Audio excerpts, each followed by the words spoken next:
So those are our two solutions. All right, good. Any questions on this one?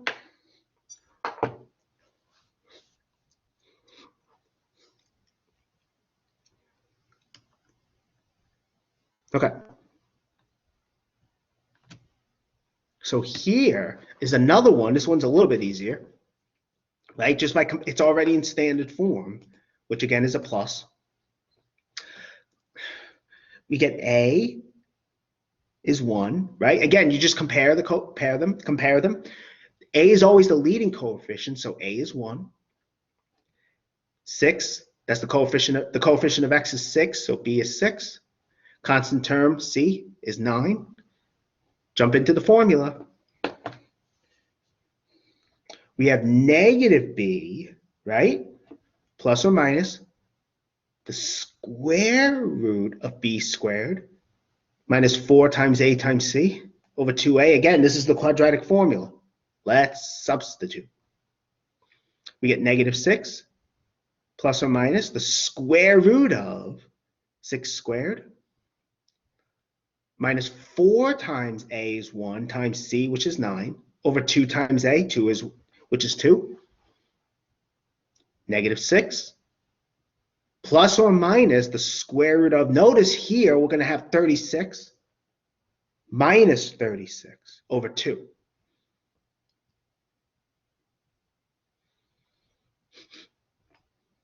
So really we have negative 6 plus or minus the square root of 0 over 2, which is negative 6 over 2. You know, square root of 0 is just 0. So here we get negative 3 as the only solution. So there's only one solution here, which is interesting.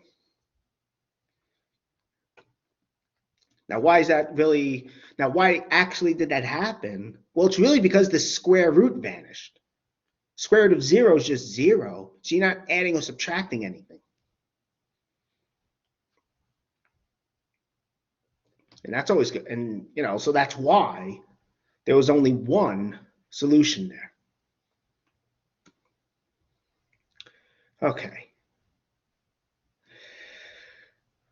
So that's another example.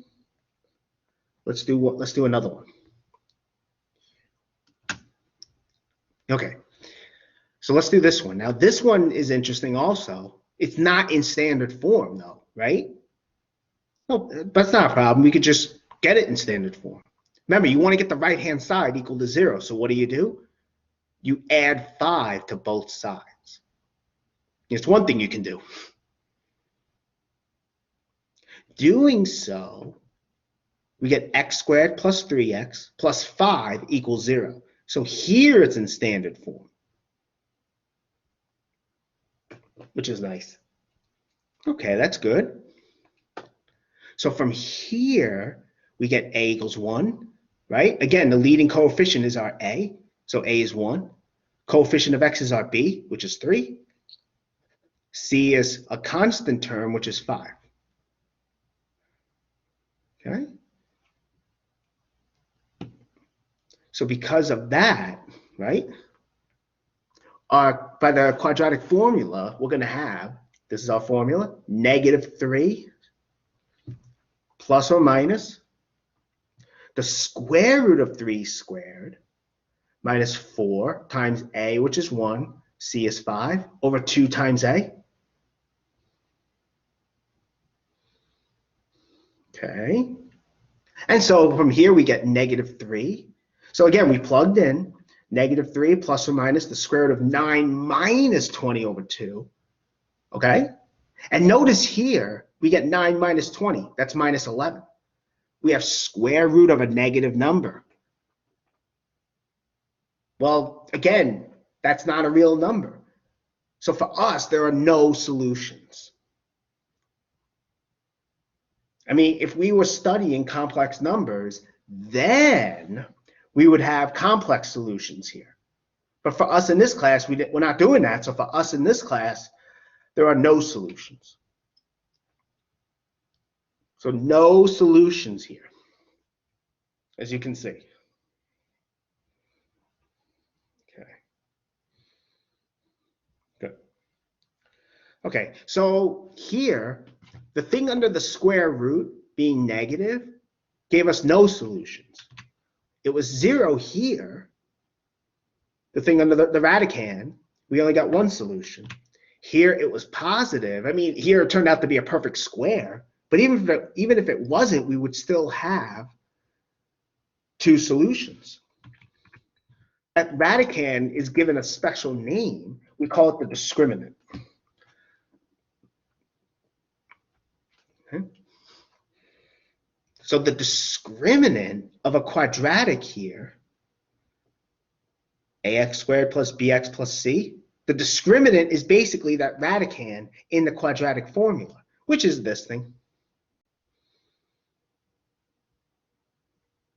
And if it's positive, we'll get exactly two solutions.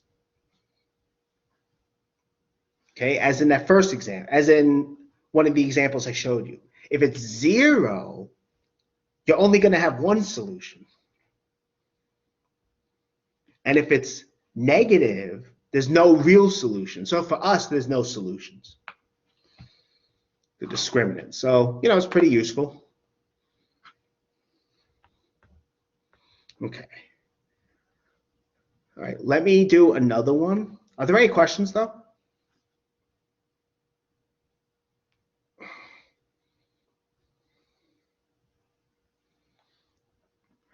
Let me do another one then. So here, okay, we have x squared plus 2x minus 1 equals 0, right? So so we're going to solve this using the quadratic formula. Now, also remember, if I tell you to use a certain method, you have to use that method. So here I'm saying you have to, I'm saying using the quadratic formula, so you have to use the quadratic formula. But if I don't tell you what method to use, then you can use either of the two. Okay, so we're going to use the quadratic formula. Okay, that's good. So here we have, again, our ax squared plus bx plus c equal to 0, right? But in this case, as we can see, just by comparing the two, a is 1, right? The leading coefficient, if a coefficient is 1, it's not written. So in this case, our leading coefficient, our a, is 1. Coefficient of x is our b, that's 2. Constant term is c, which is minus 1. So here we have minus 2, right? Again, quadratic formula, we substitute. We get minus 2 plus or minus the square root of b, which is 2 squared, minus 4 times 1 times negative 1 over 2 times a, 2 times 1.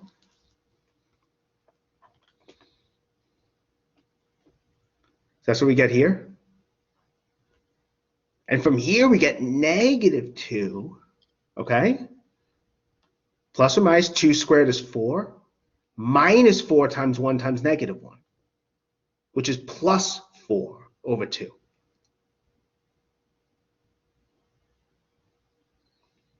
So we have negative 2 plus or minus the square root of 8 over 2. But here we can actually simplify this. That we actually have done that before.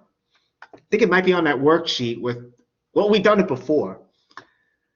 Now, how do we know if it's simplified or not? Well, remember, you have to check if the radicand has a factor besides 1 that's a perfect square. And 8 does, right? 4 is a factor of 8. 4 is a perfect square. So the square root of 8 is not simplified. But we can simplify it.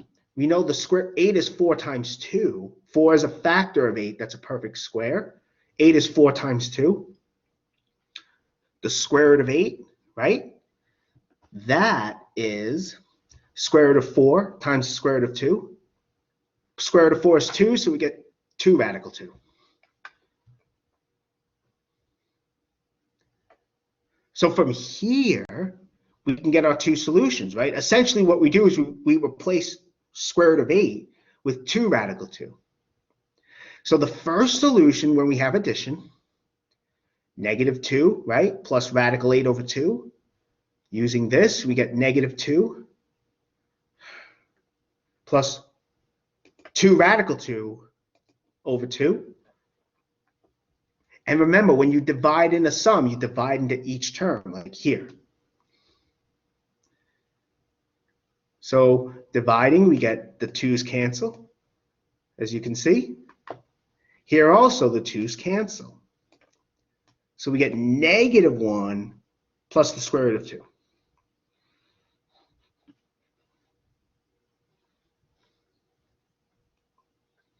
And the other solution, the only difference really is it's minus. Instead of addition, we have minus. So we have minus 2 minus the square root of 8 over 2. And this becomes minus 2 minus 2 radical 2 over 2. And when you divide again, right, you divide into each term. 2's here cancel. Same thing here.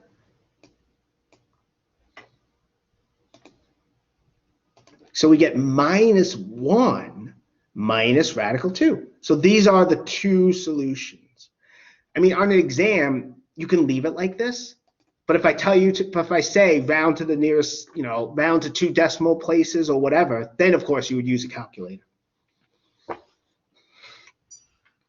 Are there any questions about this?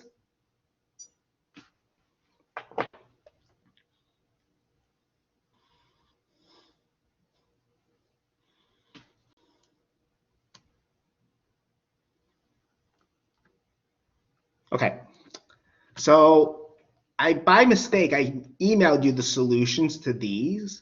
So I'm not going to go through those. But let me see. Here, no, here it is. So what I figured would be good for everyone to do now is to do these 3. I mean, you could do this one also. It's really not that bad.